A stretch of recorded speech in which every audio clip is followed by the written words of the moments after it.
You know that specific sound a bespoke Italian leather briefcase makes when it hits a mahogany conference table? That heavy, muffled thud that screams, "I cost more than your rent, and I contain the fate of your quarterly bonus." I lived for that sound. For 10 years, I was the ghost in the machine at Aegis Systems. I was the senior strategy analyst who turned red ink into black. The man who whispered in the CEO's ear when the board was out for blood. The fixer who knew where all the corporate bodies were buried because I was usually the one holding the shovel. I was Gavin Vance, 48 years old, and I wasn't just an employee. I was the structural integrity of the entire firm. Donald Crawford, our CEO, a man whose tan was 3 shades too orange and whose ego was 3 sizes too big, called me his North Star. He would look me in the eye over a scotch at the club and say, "Gavin, when I move up to chairman, that chief strategy officer chair has your name etched into the lumbar support." That was my first mistake. My second mistake was assuming that competence still mattered in a world run by bloodlines and veneers. By the way, if you are into watching corporate empires crumble in real time, or just want to see a man methodically dismantle a nepotism baby's life, go ahead and hit subscribe and maybe give this a like. It helps the algorithm find the other vengeful souls out there. Okay, back to the carnage. The beginning of the end didn't look like a disaster. It looked like a 24-year-old girl named Chloe. Chloe was Donald's niece. She had a degree from a university that sounded like a salad dressing brand and the kind of vocal fry that could strip paint off a hatchback. Donald brought her in as a special projects consultant, which is corporate code for we need to give her a salary so she stops trying to become a DJ. "Gavin," Donald had said, leaning over my desk with that used car salesman grin. "Take Chloe under your wing, show her the ropes. It is good leadership practice for when you take the big chair next quarter." So I did. I showed her the ropes. I showed her the financial modeling software. I showed her how to read a statement without passing out from boredom. I spent 6 months essentially running a daycare center for a girl who thought synergy meant everyone getting along, and who asked me if we could expense her therapy dog's organic kibble. I fixed her slide decks at 3 in the morning. I rewrote her emails so she did not sound like a semi-literate influencer. I was polishing the very knife that was about to find a home between my shoulder blades. The betrayal happened on a Tuesday. It is always a Tuesday. Tuesdays are the days hope goes to die in a presentation. It was the third quarter all-hands meeting. The entire company was packed into the main auditorium, fidgeting with their phones, waiting for the usual speech about how we are disrupting the paradigm, or whatever buzzword salad Donald had tossed together. I was sitting in the front row wearing my tailored suit, sharp enough to cut glass. Donald was on stage pacing back and forth. He looked sweaty. He looked like a man trying to sell a bridge to a town that had already been scammed by a bridge. "We need fresh vision," Donald bellowed, his voice echoing off the acoustic tiles. "We need agility. We need the kind of forward-thinking leadership that understands the digital native landscape." My stomach dropped. Digital native landscape. The only thing Donald knew about digital natives was that they did not like his social media posts. That is why Donald continued, gesturing grandly to the wings of the stage. "I am thrilled to announce our new Chief Strategy Officer. Please welcome Chloe Crawford." The silence in the room wasn't just quiet. It was a physical vacuum. It sucked the air out of my lungs. I watched as Chloe bounced onto the stage wearing a bright suit that looked like it was made out of wrappers, waving to a room full of people who had been working there longer than she had been alive. She grabbed the microphone. "Hi guys," she squealed. "I am so pumped to pivot this company into the future. We are going to disrupt everything." I didn't blink. I couldn't. It felt like my blood had been replaced with ice. I looked at Donald. He caught my eye for a split second, then immediately looked away, feigning interest in Chloe's shoes. He knew. The coward knew exactly what he had done. He had taken my decade of loyalty, my 80-hour weeks, my saved deals, and he had handed them to a girl whose hardest decision in life so far had been which filter to use on her brunch photo. The applause was scattered, polite, terrified. The chief financial officer, a man named Julian who had the personality of a spreadsheet tab but knew quality when he saw it, looked at me. His face was a mask of horror. He knew who actually did the work. He knew who kept the lights on. I didn't scream. I didn't flip the table. I didn't storm the stage and strangle Donald, although the thought was a vivid, beautiful hallucination. Instead, a cold, metallic calm settled over me. It was the kind of calm you see in the eye of a hurricane right before the roof gets ripped off. I stood up, I smoothed my jacket. I walked out of the auditorium while Chloe was midway through a sentence about holistic brand vibes. I walked straight to my office. I didn't pack a box. I didn't take my award for Employee of the Decade. I sat down at my computer and typed 2 sentences to Donald Crawford. CEO from Gavin Vance, subject resignation, congrats to Chloe. I resign effective immediately. I hit send. Then I printed it, signed it with a pen that cost more than Chloe's car, and walked it over to Human Resources. The Human Resources director, a woman named Brenda, who lived in fear of her own shadow, looked at the paper, then at me. Gavin, she whispered, her eyes wide. Are you sure? Donald will flip. We have the board meeting next week. Who is going to prep the deck? Chloe is the chief strategy officer, I said, my voice smooth, devoid of any jagged edges. I am sure she has a vision for the deck. Something about pivoting, I believe. But she doesn't know how to access the server, Brenda stammered. Sounds like a strategic challenge, I said. Good luck, Brenda. I walked out of the building. The city air smelled like exhaust, but to me it smelled like sweet, intoxicating liberation. I hailed a cab. My phone started buzzing in my pocket. Donald, once, twice, 10 times. I turned the phone off. They thought this was a tantrum. They thought I was just a scorned employee who would go home, drink a bottle of wine, cry, and eventually come crawling back for a consulting gig. They thought the story ended here. But I wasn't just a strategist, Donald. I was the architect, and you don't fire the architect after you have moved into the house, especially not when the architect is the only one who knows the foundation is built on a sinkhole. I didn't just leave, I left a void, and I knew with the mathematical certainty of a well-balanced equation that nature abhors a vacuum. Chloe wasn't ready for the job, but she was certainly ready for the fall, and I intended to be there not to catch her, but to make sure she hit every single branch on the way down. The next morning, I didn't wake up to an alarm. I woke up to the silence of a calendar that had suddenly been wiped clean of 7 in the morning alignment calls and 8 at night crisis mitigation meetings. It was disorienting, like stepping off a treadmill that had been running at sprint speed for 10 years. But then the rage kicked in. Not the hot, messy kind that makes you key a car, but the cold, crystalline kind that makes you topple a regime. I had to go back one last time. Human resources protocols, the exit interviews. I dressed for a funeral, all black, severe lines. When I walked into the lobby of Aegis Systems, the receptionist, a young guy named Dylan, looked like he was about to cry. Mr. Vance, he whispered, it is chaos upstairs. Chloe ordered an expensive tap for the break room, but she accidentally canceled the financial terminal subscriptions to pay for it. Priorities, Dylan, I said, breezing past security. The elevator ride up was the longest 30 seconds of my life. When the doors opened on the 40th floor, the atmosphere had shifted. It wasn't the hum of productivity anymore. It was the buzz of nervous energy. People were huddled in cubicles, whispering. When they saw me, the whispers stopped dead. I walked down the hallway like I owned the mortgage on the building. Chloe was in my office. She hadn't even waited for me to clear my things. She was sitting in my ergonomic chair, spinning back and forth, talking loudly on speakerphone. No, I do not care about the legacy accounts. Bryce, they are so low energy. We need to pivot to digital tokens. Are those still a thing?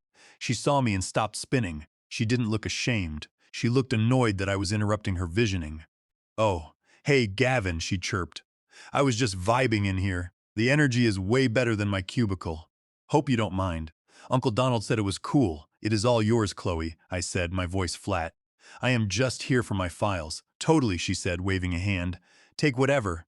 Oh, and hey, no hard feelings, right? Uncle Donald said you were totally chill about it. Totally chill. She was a child playing dress up in a burning building.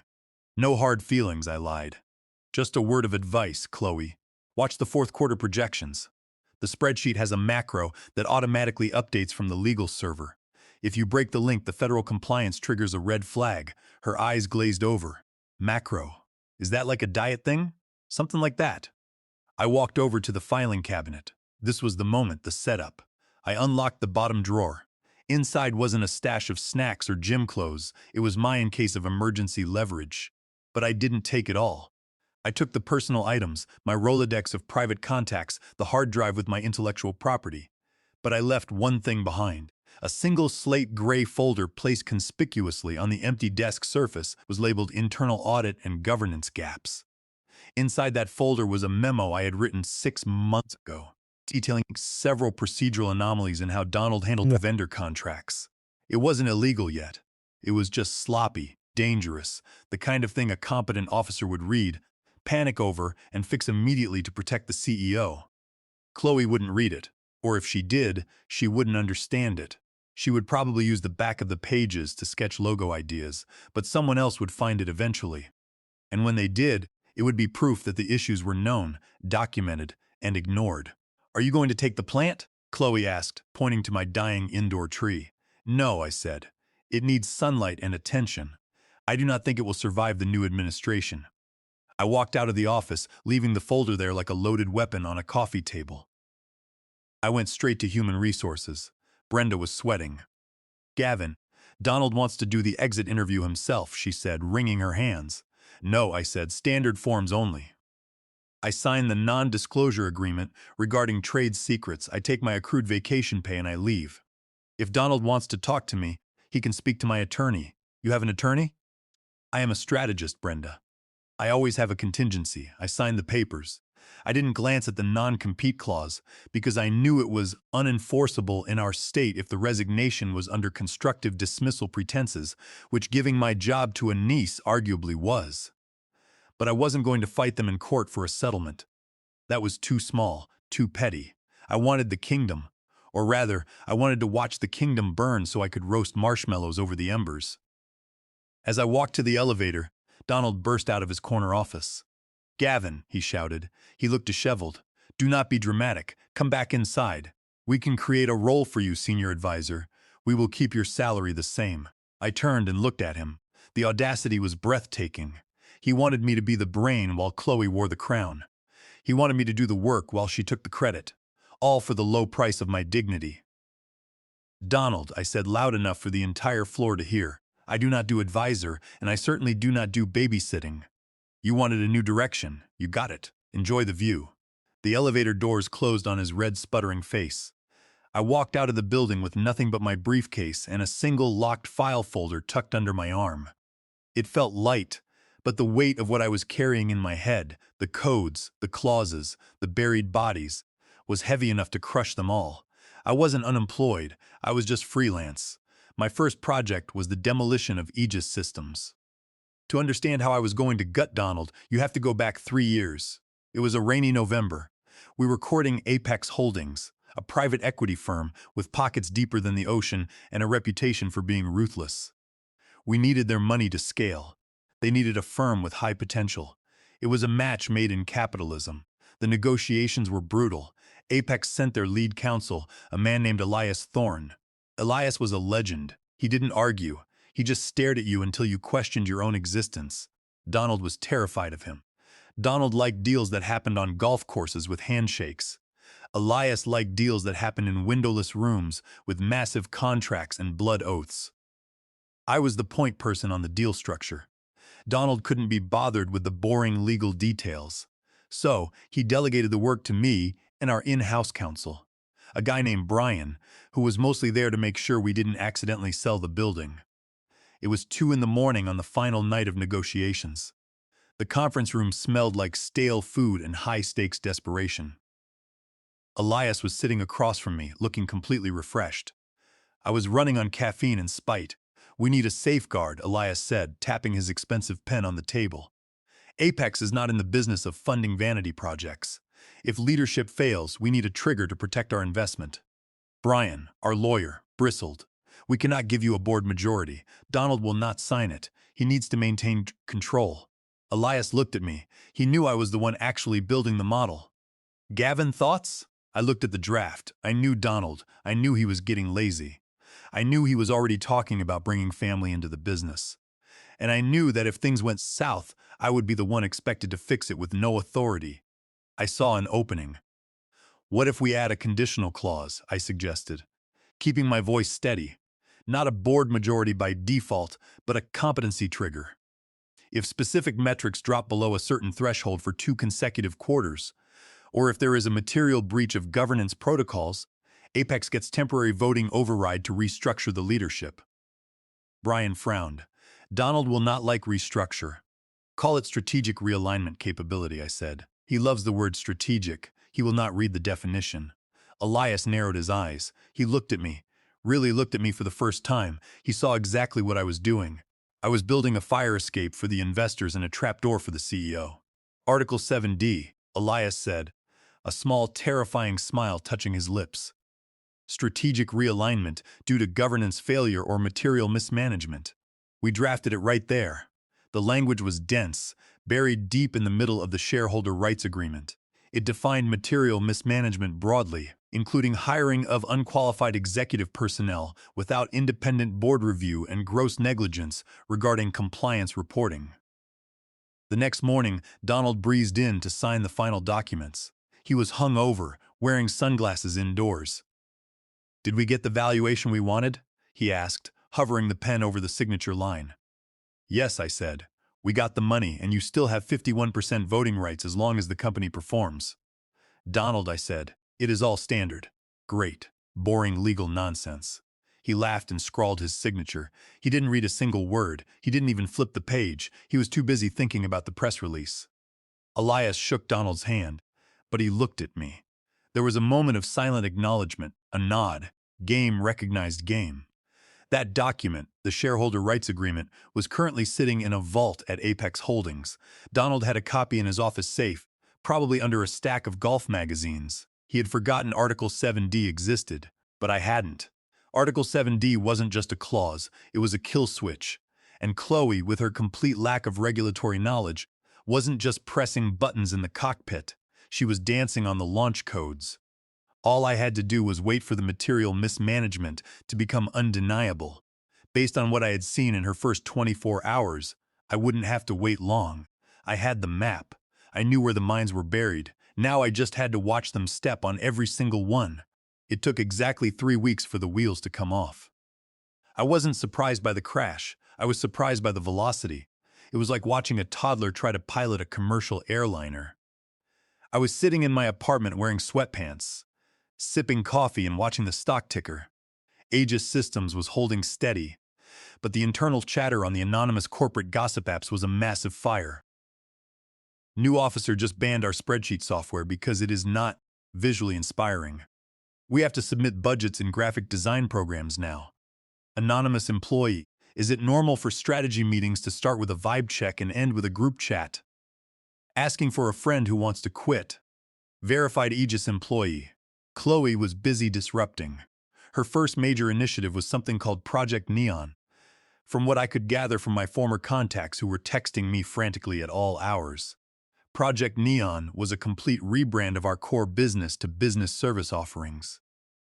Aegis Systems made its money providing boring, reliable logistics analytics to boring, reliable manufacturing firms. Chloe decided this was stale. She wanted to pivot to lifestyle logistics. She fired the external compliance auditing firm, a company we had used for 7 years to ensure our data handling met federal privacy standards. Why? Because I quote from a leaked email forwarded to me by a terrified junior analyst. "Their logo is ugly and their lead auditor gives me bad energy. We are going with this boutique agency my friend Bryce runs. They do digital token consulting, but they are super agile." That was strike one. Firing a certified auditor for a consultant friend wasn't just stupid. It was a potential breach of our data security covenants and a direct violation of Title 17 of the United States Code, Section 106, regarding exclusive rights, along with Title 35 of the United States Code, Section 271, regarding patent infringement on our secure data processes, not to mention violating California Penal Code Section 470 for forging compliance documents through an unverified vendor. Strike 2 came in the form of the vendor town hall. Usually, I handled these. I would present the quarterly roadmap, reassure our suppliers, and talk about supply chain resilience. Chloe decided to turn it into a vision quest. She showed up 20 minutes late, wearing a headset microphone, like she was doing a motivational speech. She didn't have slides, she had a mood board. We are moving away from rigid contracts, she told a room full of steel manufacturers and shipping magnates. We want our partnership to flow like water. We want to operate on trust and blockchain vibes. The suppliers, men and women who dealt in tonnage and tariffs, stared at her blankly. Then the questions started. Does this mean you are changing the payment terms? Payment terms are so binary, Chloe replied. We are looking at dynamic value exchange. Translation, we are not going to pay you on time. Within 48 hours, 3 major vendors paused their shipments. They cited uncertainty regarding fiscal governance. I sat in my living room downloading every report, every leaked email, every panicked text message. I wasn't just gossiping, I was building a dossier. I had a folder on my laptop titled The Fall. It contained 1, the email firing the auditor, 2, the transcript of the vendor town hall recorded by a loyalist in the audio-visual booth, 3, a screenshot of Chloe's new organizational chart, which eliminated the risk management department and replaced it with a brand evangelist team. But the absolute cherry on top was the third quarter financial revision. Because Chloe didn't understand the macro I warned her about, she had manually entered revenue projections into the master deck. She added a 0, just one little 0. Instead of projecting 4% growth, she projected 40%. She presented this to the internal leadership team. Donald, desperate for a win, didn't check the math. He signed off on it. They sent the preliminary guidance to the investors, including Apex Holdings.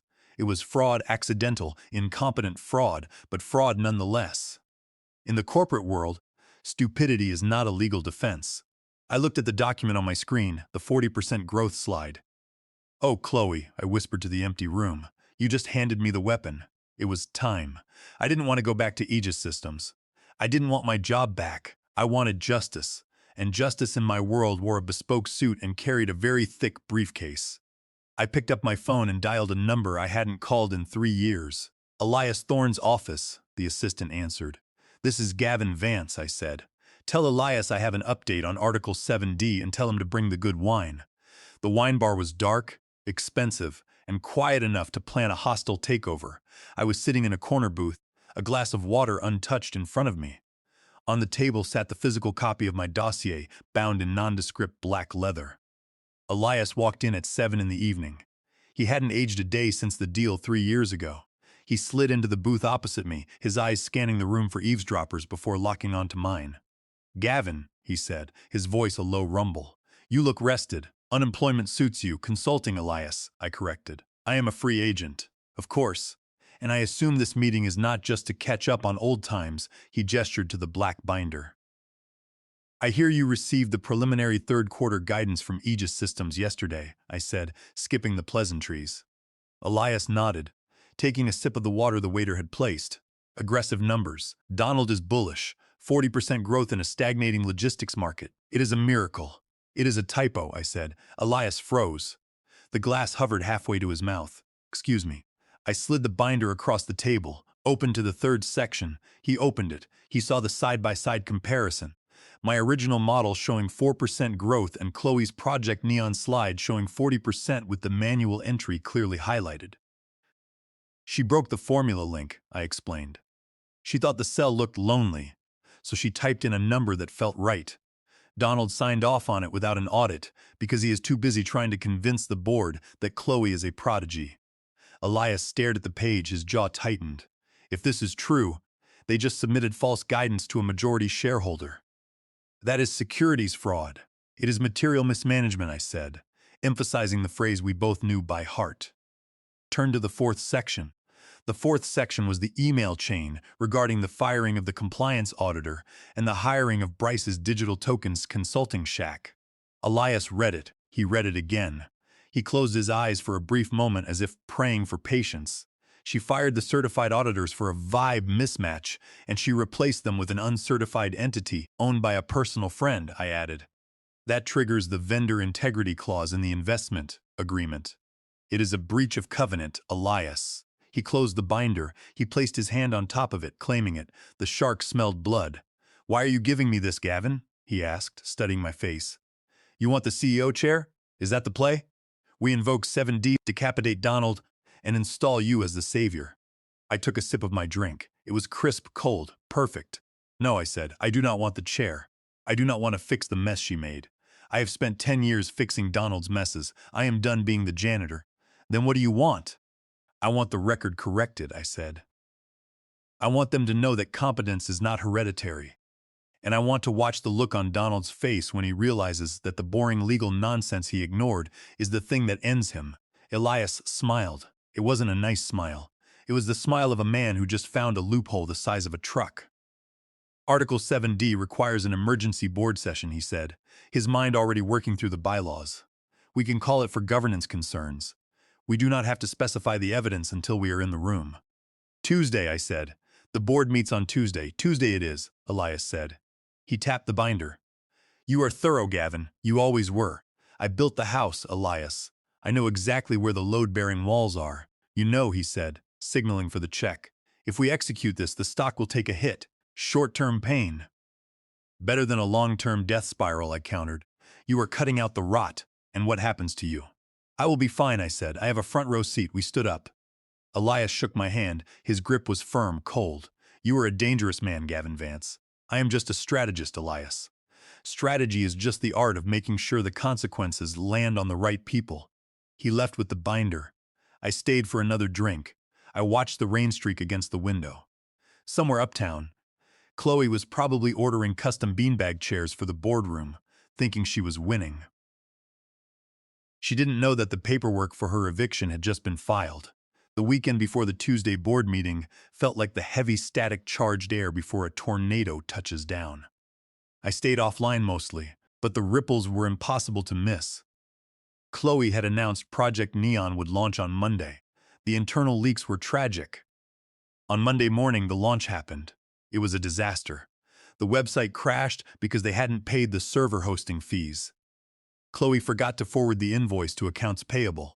The new dynamic pricing model confused the automated ordering systems of our 3 biggest clients, causing a backlog of $12 million in orders that simply vanished into the digital ether